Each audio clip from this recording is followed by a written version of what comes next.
There are two main types of classification. In this, the first type of classification is the Bloom's classification. You all might have heard of the Bloom's classification, which is also very commonly known as Bloom's taxonomy. Now in the CBDC, we are writing this everywhere, Bloom's taxonomy, Bloom's taxonomy. So what is Bloom's taxonomy? It is basically divided into three domains. So Bloom's taxonomy is a system of hierarchical models which are used to categorize the learning objectives. Now we have seen the learning objectives. Now this is a different type of categorization that is called as a Bloom's taxonomy. According to this classification, instructional objectives fall under one of the three domains. So here three domains are given. First is the cognitive domain, which is knowledge based. Second is the affective domain, that is attitude based. And third is the psychomotor domain, that is skill based. Okay. So hopefully we will discuss this and this will be clear. Now let us first understand the basic. Bloom's classification is nothing but these are the categorization of the teaching objectives. Okay. So teaching objectives given by Bloom is known as Bloom's taxonomy. It is divided into three main domains: cognitive domain, affective domain and psychomotor domain. Now let's forget these two first and let us just discuss the cognitive domain. Okay. So the cognitive domain deals with intellectual skills, knowledge acquisition and critical thinking in medical education. So Bloom's taxonomy proposes 6 levels of cognitive domain. So it says that the cognitive domain is having 6 levels. Okay. We will see what levels these are. In 2001, one of the Bloom's former students and colleagues revised the taxonomy and it was later revised again by Anderson and David Krathwood. But you don't have to remember all these things. What you have to remember is cognitive domain is basically a knowledge based domain. It focuses on intellectual skills, thinking and reasoning. Okay. These are the three things it focuses on. Now it has 6 levels that you have to remember. Okay. So the first level or the first category is remembering.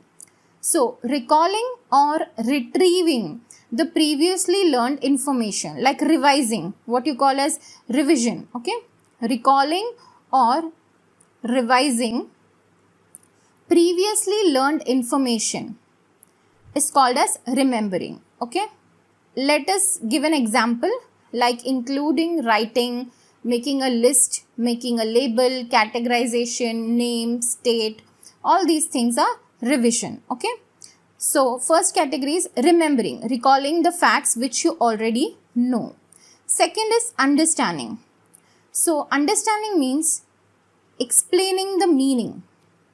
That means grasping the meaning, translation or interpretation of the instruction and problems, and expressing a problem in one's own words. That means summarizing or describing the problem in one's own words is known as understanding.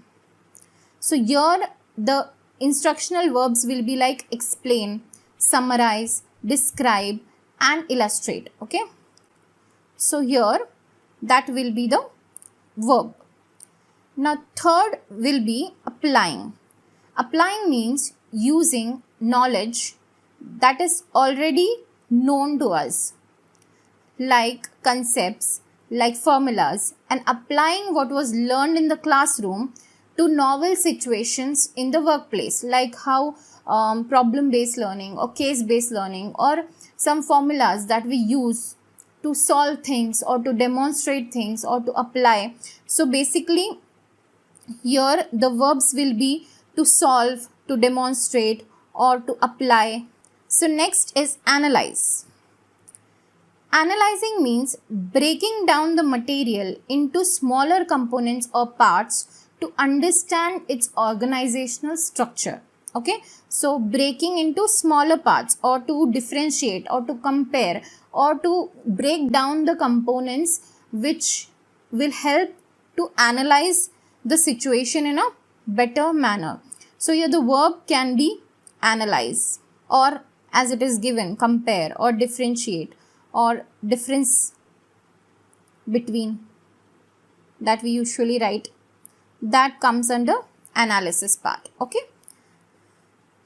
Fifth is evaluating. Evaluating means judging the value, making judgment about the value of ideas or material. So here the instructional verbs will be like justify, criticize, or judge. Okay, that kind of verbs will be used here. And lastly, creating. Creating means producing new things or constructing a new thing, a new structure or pattern from diverse elements. Okay, bringing together smaller parts to form a whole or new structure or a new concept, or giving a new meaning to something. Okay, so here the illustration verbs will be create, design, invent, make, or develop. Okay, so you can here create or develop, that kind of verbs will be the instructional verbs in this particular type. So let's revise Bloom's taxonomy. Type 1, cognitive or knowledge based domain. It is having 6 types or 6 categories. The focus is basically on the intellectual skills and thinking or reasoning. It is having 6 types: remembering, understanding, applying, analyzing, evaluating, and creating. So this is domain 1, which is the cognitive domain. Now let's move on to the second domain, that is the affective domain. Now affective domain is a domain that deals with emotion, motivation, values, attitude, and willingness to participate in the given task. Affective education takes a long time to achieve the objectives. It asks for a better student participation. Education should equip individuals with knowledge to apply reasoning and shape emotions effectively. So, this concept of affective domain has come from Daniel Goleman. He gives the concept of emotional intelligence in 1995 to describe the mental function enabling the intellectual handling of the social challenges in life. Okay, so the cognitive and affective learning must be integrated in the education for holistic personal development. According to whom? According to Daniel Goleman. So let us see what levels are there in this particular domain. So this is the affective domain, and here we have only 5 levels. Receiving, that means willingness to listen and be open to information. So a person should be willing to listen the information and to take the information. Okay. Next is responding. Responding means active participation. So here it needs active participation of the learners. So attends and reacts to a particular phenomena. So learning outcome may emphasize compliance in responding, willingness to respond, or satisfaction in responding. So if a student is having an active participation in the class and is willing to respond to the teacher's questions, then this level is achieved. Third level is valuing. Valuing means attaching importance. So assigning worth or value to the medical knowledge and concept. This ranges from simple acceptance to more complex commitments. Okay, so it can be just saying a yes or valuing it more by committing more. Now next, that is the fourth level, is organizing. Organizing means taking the information and organizing or prioritizing it on the basis of different values. Resolving conflicts between the information that is given and creating a unique value system by emphasizing on comparing, relating or synthesizing the values. Okay, so arranging the values that a person has got into a system or a systematic order is known as organizing. And lastly, we have categorization. Categorization means consistent behavior based on the values. So acting consistently with values is called as categorization. So this was the affective domain. So in affective domain, we have receiving, responding, valuing, organizing and categorization. This becomes the affective domain. You have to remember that the cognitive domain is having 6 levels. Affective domain is having 5 levels, while the psychomotor domain is having 7 levels. So let's discuss the psychomotor domain. So the psychomotor domain is a domain that involves the development of motor skills and coordination of the motor skills, physical dexterity and practical competency in the medical education. It is having 7 levels. So the first level is perception, that is awareness. That means the ability to use the sensory cues and to guide the motor activity. This ranges from sensory stimulation to translation. All this involves in the perception. Second is set or readiness. That is the readiness to act. Readiness to act. This includes mental, physical and emotional sets.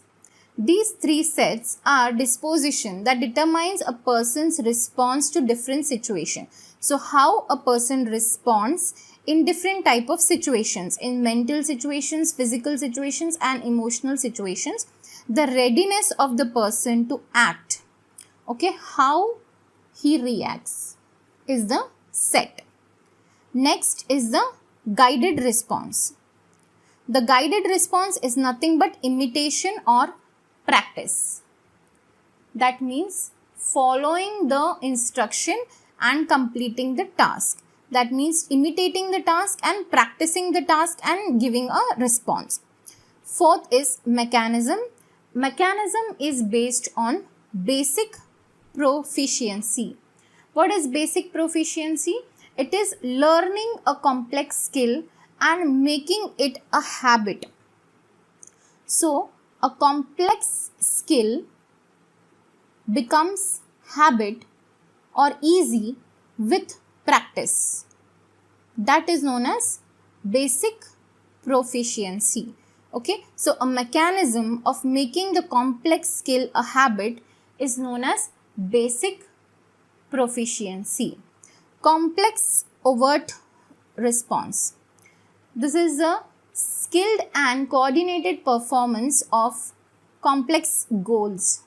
This category includes performing without hesitation or automated performances. Automated performances comes under complex and overt response. Next is adaptation. Adaptation means modification of skills that makes into changing circumstances. So, adaptation means modifying the skills according to circumstances. So, if the circumstances change, you change your skills. So, this adaptation in teaching will be like, suppose I enter the class and I am expecting 100 students, but that day I see only 10 students. So, I will adapt my teaching according to those 10 students instead of 100 students. That would be adaptation or modification of the skills according to the circumstances. Next is origination. Origination means creating new movement patterns. So, here it means creating new movement patterns according to a different way to solve a problem. So, if you have a problem which is not solved by the regular way, creating new ways to solve the problem is called as origination. So let's see, this is 6 levels, this is 5 levels, and then we have the psychomotor domain, which is 7 levels. First is perception, second is set, third is guided response, fourth is mechanism, fifth is complex overt response, sixth is adaptation, and lastly we have organization. So these are 7 levels. So this was the Bloom's taxonomy. Bloom's taxonomy is divided into 3 domains.